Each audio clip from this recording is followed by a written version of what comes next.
Assalamualaikum students. I am Kuratullah Ayaz, your chemistry teacher, और आज हम चैप्टर 2 को स्टार्ट करने जा रहे हैं जिसका नाम है experimental techniques in chemistry. Students, ये पूरा चैप्टर बेसिकली एनालिटिकल केमिस्ट्री पर बेस है। एनालिटिकल केमिस्ट्री क्या होती है? ये वो ब्रांच है जिसके अंदर हम एक्सपेरिमेंटल टेक्निक्स को डिस्कस करते हैं ताकि हम एक केमिकल कंपाउंड की एनालिसिस कर सके। सो फर्दर देखते हैं डेफिनेशन एनालिटिकल केमिस्ट्री की क्या है। तो स्टूडेंट, सबसे पहले हम एनालिटिकल केमिस्ट्री को डिफाइन करते हैं। The branch of chemistry that deals with the chemical characterization of a chemical compound is called analytical chemistry। ये हमारे पास analytical chemistry की डेफिनेशन आ गई है। तो स्टूडेंट्स, ये हमें क्या इंफॉर्मेशन दे रही है डेफिनेशन कि ऐसी केमिस्ट्री की ब्रांच जो केमिकल कंपाउंड्स की कैरेक्टराइजेशन को डील करती है उसे हम क्या कहते हैं? Analytical chemistry. Basically students, chemical characterisation से क्या मुराद है कि जब हम कहते हैं कि हमने एक कंपाउंड की केमिकल कैरेक्टराइजेशन करनी है तो बेसिकली हम ये कहना चाह रहे होते हैं कि हम एक कंपाउंड का एनालिसिस करना चाहते हैं, उसकी प्रॉपर्टीज को डिस्कस करना चाहते हैं। तो स्टूडेंट्स, एनालिसिस जो है केमिस्ट्री में दो तरह का होता है। एक है क्वालिटेटिव एनालिसिस और दूसरा क्या है? Quantitative analysis. स्टूडेंट्स, अब आपको इसके नाम से अंदाजा हो रहा होगा कि क्वालिटेटिव एनालिसिस में हम बेसिकली अपनी केमिकल कंपाउंड की क्वालिटी को चेक करते हैं, ठीक है। अब क्वालिटी में क्या हम बेसिकली चेक करना चाहते हैं कि जो भी कंपाउंड हमारा है वो किस एटम से बना हुआ है, वो कौन से एलिमेंट से बना हुआ है बेसिकली, ठीक है। एटम से तो हर कंपाउंड बना होता है, तो जो हमारा डिजायर्ड सैंपल है उसके अंदर कौन सा एलिमेंट मौजूद है। तो बेसिकली यू कैन से कि हम एलिमेंटल एनालिसिस को क्वालिटेटिव एनालिसिस भी कह सकते हैं।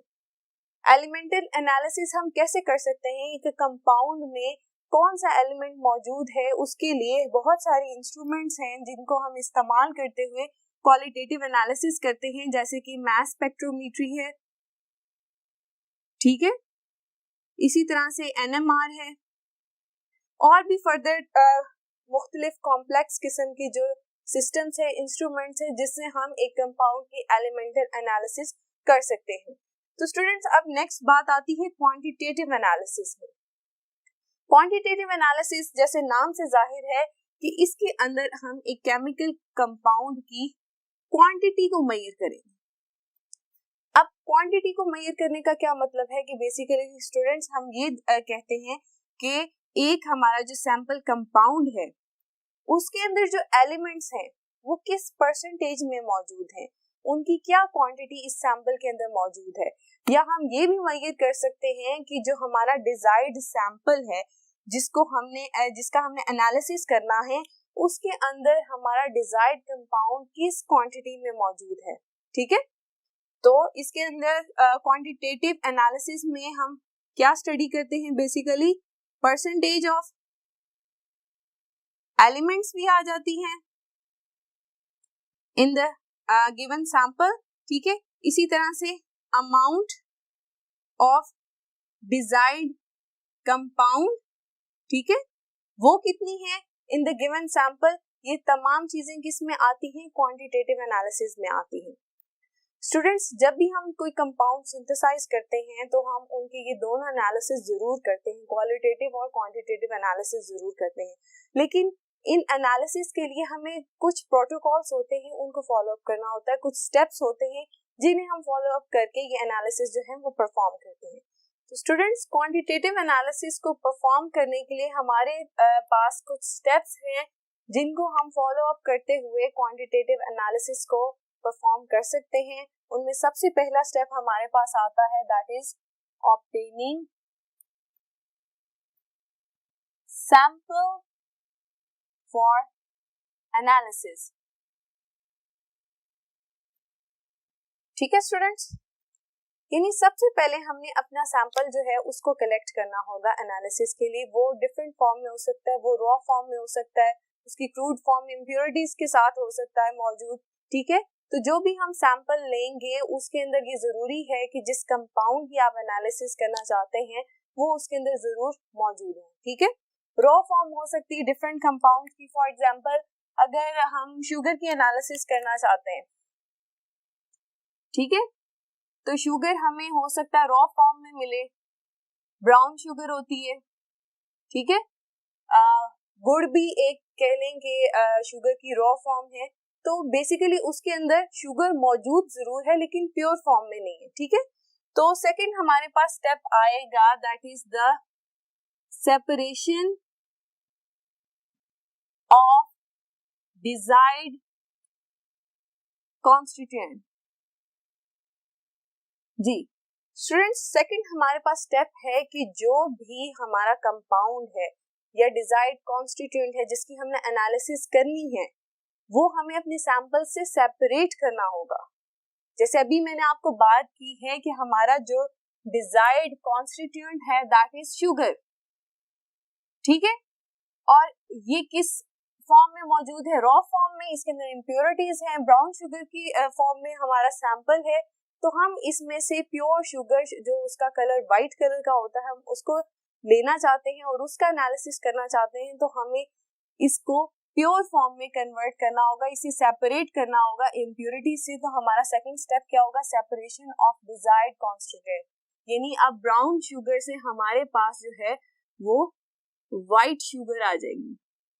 जब हमने इसमें से इम्प्योरिटीज जो है वो रिमूव कर दी तो हमारा डिजायर्ड कंपाउंड जो है वो हमने हासिल कर दिया। तो सेकंड थर्ड स्टेप हमारे पास आएगा मेजरमेंट्स एंड कैलकुलेशंस। तो स्टूडेंट्स, इसका क्या मतलब है कि जब हमारे पास प्योर कंपाउंड आ गया है, ठीक है, जिसकी हमने एनालिसिस करनी थी, शुगर है वो, ठीक है, अब हम फर्दर क्या करेंगे कि डिफरेंट इंस्ट्रूमेंट्स को यूज करते हुए हम उसकी क्वांटिटेटिव एनालिसिस को परफॉर्म करेंगे। जैसे कि हमने अभी आपको बताया था कि क्वांटिटेटिव एनालिसिस में डिफरेंट क्राइटेरियाज हैं जिसके अंदर हम परसेंटेज, कंपोजिशन, एलिमेंट्स की भी फाइंड आउट करते हैं। अब हमारे पास यहाँ पर शुगर का क्या फॉर्मूला है? C12H22O11। तो अगर हमारा जो कंसर्न है क्वांटिटेटिव एनालिसिस में दैट इज परसेंटेज कंपोजिशन, तो हम डिफरेंट इंस्ट्रूमेंट्स को यूज करते हुए इनकी परसेंटेज कंपोजिशन फाइंड आउट करेंगे कि शुगर के अंदर परसेंटेज ऑफ कार्बन कितनी है, इसी तरह से percentage of hydrogen and percentage of oxygen. ये स्टूडेंट्स जस्ट आपको कॉन्सेप्ट देने के लिए बातें समझा रही हूँ कि ये स्टेप्स कहाँ पर फर्दर हम अप्लाई करते हैं। तो स्टूडेंट्स, लास्ट स्टेप हमारे पास क्या होगा कि इन तमाम इंफॉर्मेशन से हम क्या करेंगे? कंक्लूजन्स ड्रॉ करेंगे। ठीक है, कि हमारे डिजायर्ड कंपाउंड में किस एलिमेंट की कितनी परसेंटेज थी, या हमारे गिवन सैंपल में जो क्रूड सैंपल था उसके अंदर हमारे प्योर कंपाउंड की कितनी क्वांटिटी आई। ये भी एक और क्राइटेरिया हो सकता है क्वांटिटेटिव एनालिसिस का। तो ये वो स्टेप्स है स्टूडेंट्स जिनको आप करेक्टली अगर फॉलो अप करेंगे तो आप एक केमिकल कंपाउंड की केमिकल कैरेक्टराइजेशन कर सकते हैं। स्टूडेंट्स, अब यहाँ पर इस चैप्टर में जो हम एक्सपेरिमेंटल टेक्निक्स का चैप्टर पढ़ने जा रहे हैं, ये बेसिकली इन 4 स्टेप में से ये जो सेकंड स्टेप है इसकी टेक्निक्स पे बेस करता है, separation of the desired constituent. क्योंकि स्टूडेंट्स ये जो स्टेप है ये बहुत ज्यादा इंपॉर्टेंट है एनालिसिस में, क्योंकि अगर स्टूडेंट्स आपने अपना कंपाउंड जो है प्योर फॉर्म में सेपरेट नहीं किया तो क्या होगा? आपके रिजल्ट्स, मेजरमेंट्स, कैलकुलेशंस जो हैं वो ठीक नहीं आएंगे। तो ये चैप्टर पूरा सेपरेटिंग टेक्निक्स पे बेस है। तो स्टूडेंट्स हम देखेंगे कौन सी डिफरेंट सेपरेटिंग टेक्निक्स है जो हम इस चैप्टर में फॉलो अप करेंगे। Separating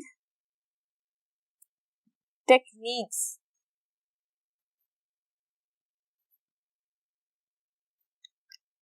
students different separating techniques हैं, हम देखते हैं कौन कौन सी हैं। सबसे पहले है फिल्ट्रेशन, जो आप इस चैप्टर में पढ़ेंगे। फर्स्ट सेपरेटिंग टेक्निक फिल्ट्रेशन पढ़ेंगे। उसके बाद स्टूडेंट्स हम डिस्कस करेंगे अबाउट क्रिस्टलाइजेशन।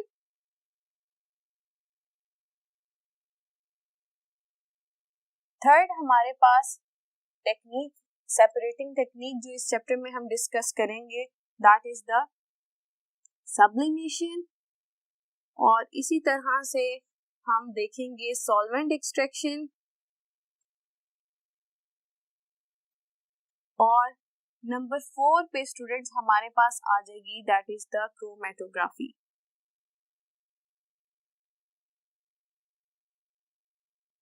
तो स्टूडेंट्स इस चैप्टर में आप ये तमाम सेपरेटिंग टेक्निक्स डिस्कस करेंगे। आज के लेक्चर में हम फर्स्ट सेपरेटिंग टेक्निक पे फोकस करने जा रहे हैं दैट इज फिल्ट्रेशन। तो हम देखते हैं कि फिल्ट्रेशन हम किस तरह से इस्तेमाल कर सकते हैं अपना डिजायर्ड कॉन्स्टिट्यूएंट कंपाउंड जो है उसको सेपरेट करने के लिए। ठीक है, फिल्ट्रेशन स्टूडेंट्स क्या होती है basically? It is a separating technique. कब इस्तेमाल होगी? Insoluble particles as impurities present होंगे। ठीक है, यानी हम फिल्ट्रेशन को एज सेपरेटिंग टेक्निक तब इस्तेमाल कर सकते हैं कि अगर हमारे पास एक सॉल्यूशन है और हमारा जो डिजायर्ड कंपाउंड है, दो ऑप्शंस हो सकती हैं कि अगर मैं यहाँ पर दो सॉल्यूशंस लूं, एक हमारे पास ऑप्शन ये हो सकती है कि जो इम्प्योरिटीज हैं वो क्या होंगी, वो सॉलिड पार्टिकल्स होंगी। ठीक है, इस केस में क्या है, सॉलिड पार्टिकल्स आर इम्प्योरिटीज। और दूसरे केस में क्या हो सकता है स्टूडेंट्स कि हमारा जो सॉलिड पार्टिकल होगा वो क्या होगा, that is our desired compound, और वो किस में डिसॉल्व हुआ होगा, किसी सॉल्यूशन में। तो दोनों केसेस में हम फिल्ट्रेशन टेक्निक को इस्तेमाल करते हुए अपना डिजायर्ड कंपाउंड जो है सेपरेट कर सकते हैं। फिल्ट्रेशन टेक्निक बेसिकली क्या होती है कि हम कोई फिल्टर मीडिया यूज करते हैं और उसके थ्रू हम अपना डिजायर्ड कंपाउंड जो है उसे सेपरेट कर लेते हैं। अगर तो सॉलिड पार्टिकल्स एज इम्प्योरिटीज मौजूद हैं तो क्या होगा कि हम इस सॉल्यूशन को फिल्टर करेंगे। ठीक है, किसी फिल्टर मीडिया के थ्रू, और ये जो सॉलिड पार्टिकल्स हैं ये एज इम्प्योरिटीज जो हैं वो सेपरेट हो जाएंगे और नीचे जो हमारे पास लिक्विड आ जाएगा that will be our compound.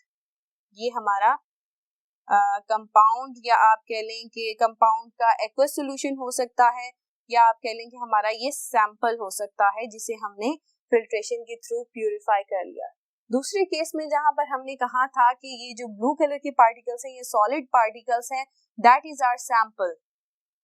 तो इस केस में क्या होगा कि स्टूडेंट्स जब आप इस केस में सॉल्यूशन को फिल्टर करेंगे, ठीक है, थ्रू अ फिल्टर मीडिया, तो क्या होगा कि ये जो ब्लू पार्टिकल्स हैं ये फिल्टर मीडिया पे डिपॉजिट हो जाएंगे। ये जो ब्लू पार्टिकल्स हमने शो किए दैट इज आवर सैंपल।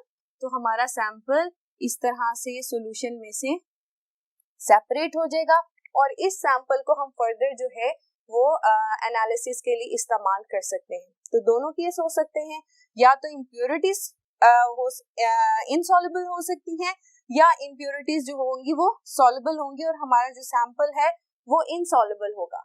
जब इस तरह की कंडीशन होगी तो इस दोनों केसेस में हम फिल्ट्रेशन के प्रोसेस को यूज करते हुए अपने कंपाउंड को सेपरेट कर सकते हैं। स्टूडेंट्स फिल्ट्रेशन जो है बहुत हम कॉमनली अपनी डेली लाइफ में भी इस्तेमाल करते हैं, लेकिन हम जानते नहीं किस तरह से हम देखते हैं। स्टूडेंट्स अब आप डेली लाइफ में चाय तो जरूर पीते होंगे, ठीक है, अगर आपने गौर किया हो कि जो हम चाय में टी बैग डालते हैं वो बेसिकली क्या है कि जो चाय की पत्ती होती है वो टी बैग के अंदर होती है और जो टी बैग का पेपर होता है that is a filter media, ठीक है। तो वो क्या करता है कि आपकी चाय में जो टी के पार्टिकल्स होते हैं उनको डिसॉल्व होने नहीं देता, सेपरेट करके रखता है। तो अगर हम नॉर्मल कह लें कि डेली लाइफ में जब चाय बनाते हैं तो चाय की पत्ती को हम सिंपल एक स्ट्रेनर से सेपरेट कर लेते हैं, तो ये बेसिकली फिल्ट्रेशन है। इसी तरह से स्टूडेंट्स, हम पॉल्यूटेड एयर जो होती है जिसके अंदर डस्ट पार्टिकल्स होते हैं, हम उस एयर को फिल्टर करने के लिए क्या इस्तेमाल कर सकते हैं, हम फेस मास्क इस्तेमाल करते हैं ताकि वो जो डस्ट पार्टिकल्स हैं वो फेस मास्क जो है वो फिल्टर मीडिया के तौर पर इस्तेमाल होगा और एयर जो है फिल्टर होकर हमारे पास क्लीन एयर जो है उसे हम इनहेल कर सकेंगे। इसी तरह से स्टूडेंट्स, पानी, आजकल पीने का पानी जो है आपको पता है कि उसके अंदर सॉइल के पार्टिकल्स भी होते हैं, मिट्टी के ज़रात भी हैं और भी बहुत सारी इम्प्योरिटीज जो होती हैं वो आती हैं। तो हम घरों में अक्सर जो है वो फिल्ट्रेशन प्लांट्स लगाए होते हैं, ठीक है, वाटर फिल्टर्स यूज कर रहे होते हैं। तो वो वाटर फिल्टर्स के अंदर भी कुछ फिल्टर मीडिया प्रेजेंट होता है, कॉटन मौजूद होती है और डिफरेंट चीजें होती हैं जिन्हें हम इस्तेमाल करते हुए पानी को जो है फिल्टर करते हैं ताकि हम प्यूरिफाई फॉर्म में पानी पी सके। तो बेसिकली फिल्ट्रेशन, ये इन तमाम चीजें जो हैं हम ये डेली लाइफ में इस्तेमाल कर रहे हैं।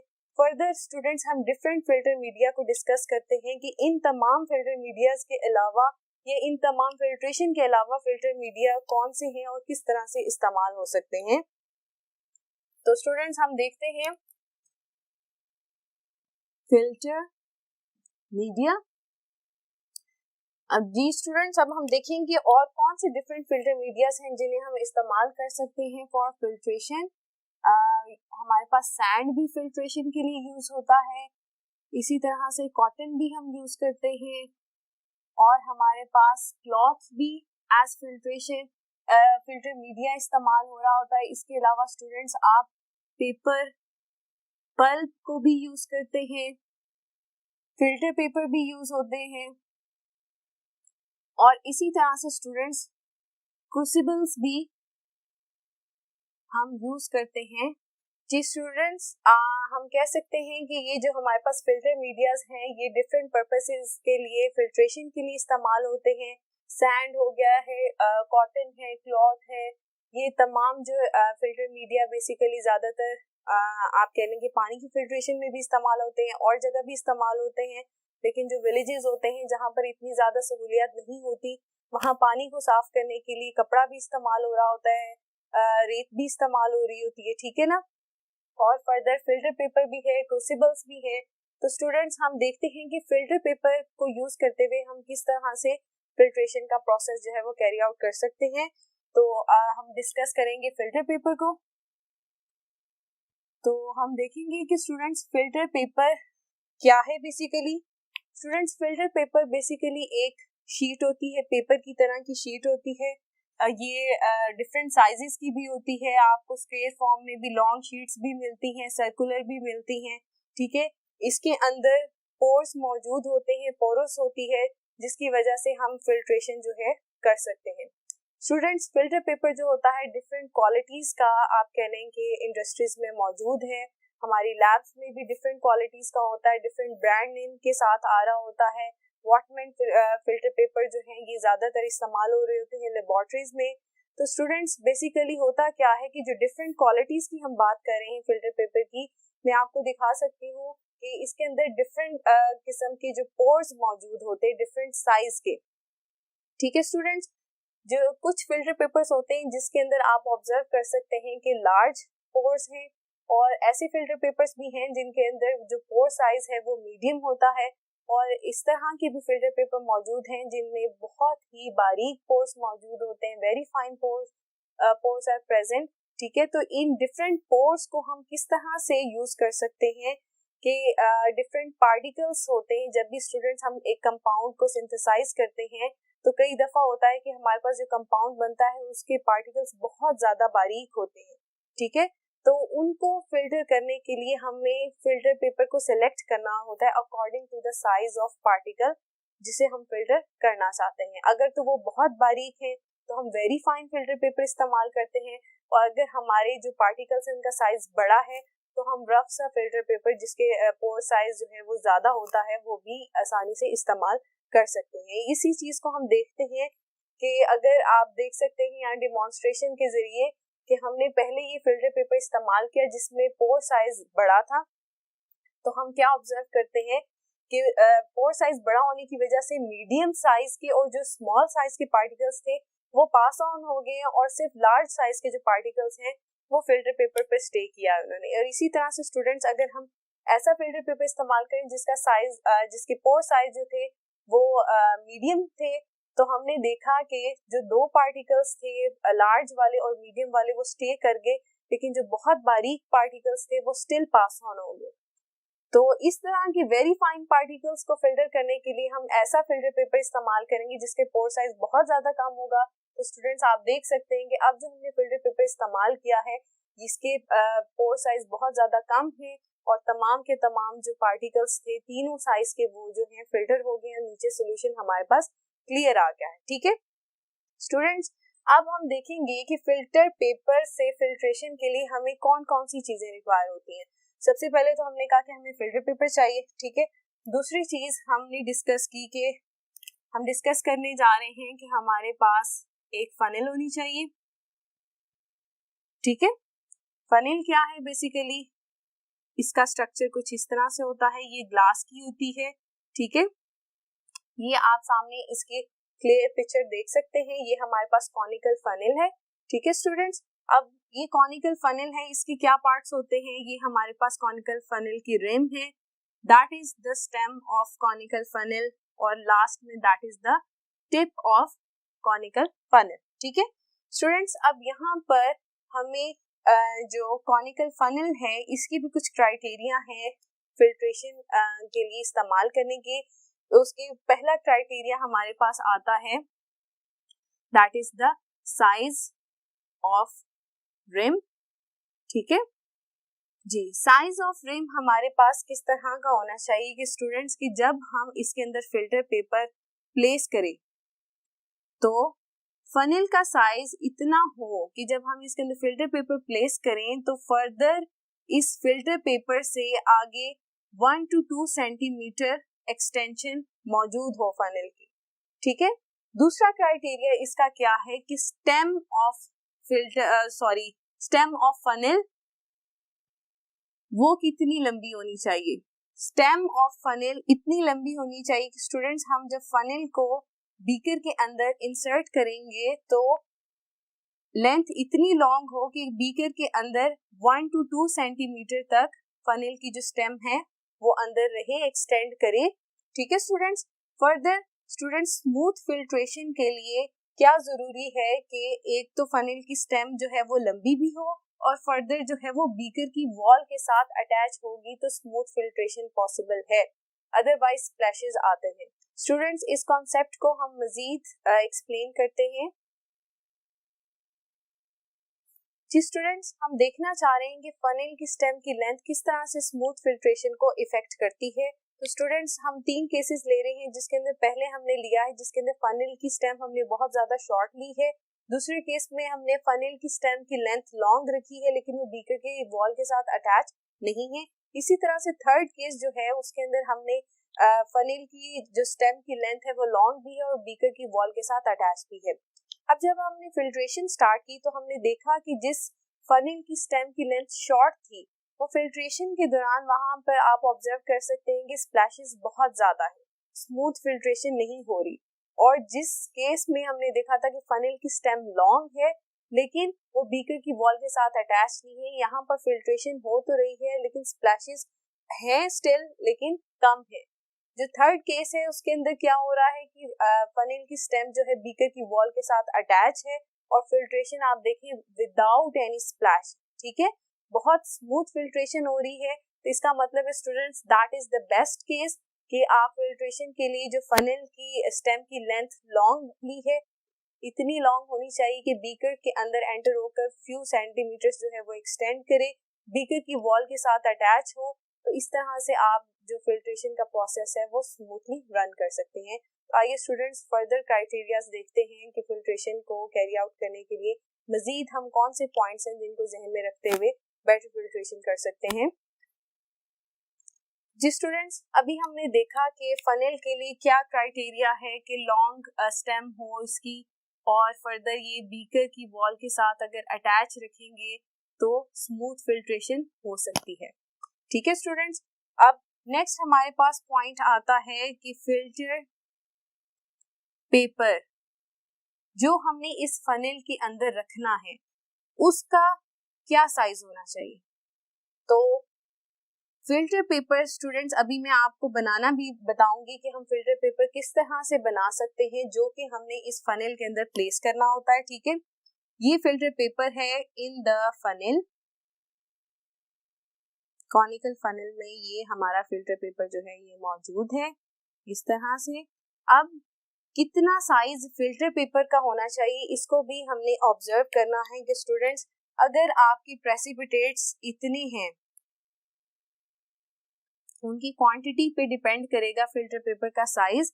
देखिए फिल्टर पेपर का साइज इतना होना चाहिए कि आपकी जो प्रेसिपिटेट्स हैं या जो भी आपकी इम्प्योरिटी है वो या तो 1/4 पार्ट ऑफ फिल्टर पेपर को कवर अप करे तो आपका फिल्टर पेपर का साइज बिल्कुल एक्यूरेट है, या फिर अगर आपके पास सोल्यूशन ज्यादा है तो फिर वो फिल्टर पेपर का हाफ पार्ट जो है वो प्रेसिपिटेट से कवर अप करे, 1/2 पार्ट। ये दो ऑप्शंस हैं फिल्टर पेपर के साइज के लिए। स्टूडेंट्स अगर आपका जो फिल्ट्रेट इससे ज्यादा है या आप कहेंगे सोल्यूशन इससे ज्यादा है तो फिर आप क्या करेंगे कि आप एक दफा और फिल्ट्रेशन कर लेंगे सेकंड टाइम, क्योंकि इससे ज्यादा अगर आप इसके अंदर सोल्यूशन ऐड अप करेंगे या प्रेसिपिटेट्स 1/2 पार्ट से ज्यादा इसके अंदर फिल्ट्रेशन करवाना चाहेंगे तो क्या होता है कि ओवरफ्लो हो जाते हैं प्रेसिपिटेट्स।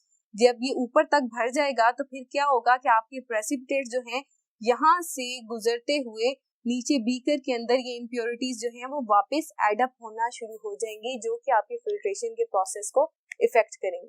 तो students in short filtration through filter paper करने के लिए हमें किन चीजों की जरूरत है आप ये देख सकते हैं। ये फिल्ट्रेशन असेंबली है फिल्टर पेपर के लिए, इसके अंदर हम क्या क्या चीजें यूज कर रहे हैं। हम कॉनिकल फनेल यूज कर रहे हैं, उसके अंदर हमने फिल्टर पेपर प्लेस किया हुआ है, नीचे हमारे पास बीकर है और इसी तरह से हम इसके अंदर सोल्यूशन डालते जाएंगे तो हमारा सोल्यूशन फिल्टर हो जाएगा। ऊपर जो प्रेसिपिटेट्स आते हैं उन्हें हम क्या कहते हैं, रेजिड्यू कहते हैं, और नीचे जो हमारे पास सोल्यूशन है इसे हम क्या कहते हैं, फिल्ट्रेट कहते हैं। ठीक है स्टूडेंट्स, ये हमारे पास प्रॉपर फिल्ट्रेशन असेंबली है फिल्टर पेपर के लिए। ठीक है स्टूडेंट्स, अब बात आ गई है कि फिल्टर पेपर को हम किस तरह से बनाएं, क्योंकि अभी हमने कहा था कि या तो फिल्टर पेपर शीट की फॉर्म में होता है या सर्कुलर फॉर्म में मौजूद होता है। तो हम इसको इस कॉनिकल शेप में किस तरह से ला सकते हैं, क्योंकि जो हमारी फनेल है, ठीक है, कॉनिकल फनेल, इसकी बेसिकली मैं यहाँ पर इसको ड्रॉ करती हूँ इस तरह से। इसके यहाँ पर जो एपेक्स एंगल बनता है ये 60 डिग्री होता है। ठीक है, तो हमें अपनी फिल्टर पेपर को भी इसी तरह से कॉनिकल शेप देनी होती है। वो हम किस तरह से दे सकते हैं, आइए स्टूडेंट्स डेमोन्स्ट्रेशन से आपको दिखाते हैं कि आप कॉनिकल फिल्टर पेपर और फ्लूटेड फिल्टर पेपर किस तरह से बना सकते हैं। जी स्टूडेंट्स, अब मैं आपको बनाना बताऊंगी कि आप एक सर्कुलर शीट से, जो फिल्टर पेपर की शीट है, उससे आप किस तरह से कॉनिकल फिल्टर पेपर बना सकते हैं, और इसी तरह से हम सेकंड टाइप फिल्टर पेपर की भी देखेंगे जिसे हम फ्लूटेड फिल्टर पेपर कहते हैं, वो किस तरह से बन सकता है। तो सिंपल स्टूडेंट्स, पहले आपको अपनी फिल्टर पेपर की शीट से एक ये सर्कल को कट करना है। ठीक है, सर्कुलर फिल्टर पेपर्स भी अवेलेबल होते हैं, तो अगर आपके पास सर्कुलर फिल्टर पेपर है तो आपने सिंपल क्या करना है कि इस सर्कल के डायमीटर के अलोंग जो है इसको फर्स्ट फोल्ड देना है, यानी ये वाला पार्ट जो है इसको मैं इस कॉर्नर से फोल्ड अप करूंगी इस तरह से। First fold conical filter paper के लिए हम इस तरह से देंगे। ये आपके पास शेप आ गई है। अब स्टूडेंट्स आपने इस कॉर्नर को उठा के इसके साथ मैच करना, ये जी इस तरह से। ये हमारे पास सेकंड फोल्ड आ गई है। जब हम ये फोल्ड करेंगे तो हमारे पास कुछ शेप ऐसी आ जाएगी। अब स्टूडेंट्स इसे फ्रंट से अगर आप ऑब्जर्व करें तो यहाँ पर कितनी लेयर्स हैं, 1 2 3 और 4 लेयर्स मौजूद हैं पेपर की, ठीक है। तो हम क्या करेंगे, 1 2 3 लेयर्स को एक साइड पे रखते हुए यूं फोर्थ लेयर को सेपरेट कर लेंगे, ठीक है। जब हम सेपरेट करेंगे तो हमारे पास ये देख लें कॉनिकल शेप आ गई है, जैसे हमारी कॉनिकल फनल की शेप थी, ये बिल्कुल उसी तरह से हमारे पास शेप आ गई है। तो ये हमने क्या बना लिया है, कॉनिकल फिल्टर पेपर। अब आप यहाँ पर देख सकते हैं इसका भी एंगल जो एपेक्स एंगल बन रहा है, बेसिकली ये भी 60 डिग्री अप्रोक्सीमेटली है। तो ये आपके पास कॉनिकल फिल्टर पेपर आ गया है। अब जो सेकंड टाइप है जिसे हम क्या कहते हैं, fluted filter paper, fan like arrangement होती है उसकी, वो हम किस तरह से ड्रॉ कर सकते हैं स्टूडेंट्स। हम इसी फिल्टर पेपर को दोबारा लेते हैं, आप नया फिल्टर पेपर भी ले सकते हैं, सर्कुलरली उसे कट करें, ठीक है।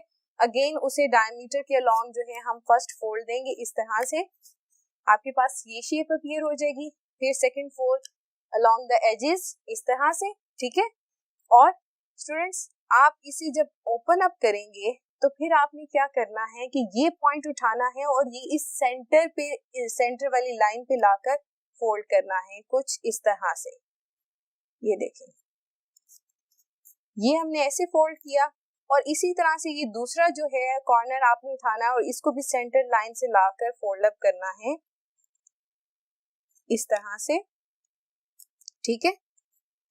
ये स्टेप फॉलो अप करने के बाद स्टूडेंट्स जब आप इसे ओपन करेंगे तो आपके पास 4 पोर्शंस आ गए हैं, 1 2 3 4।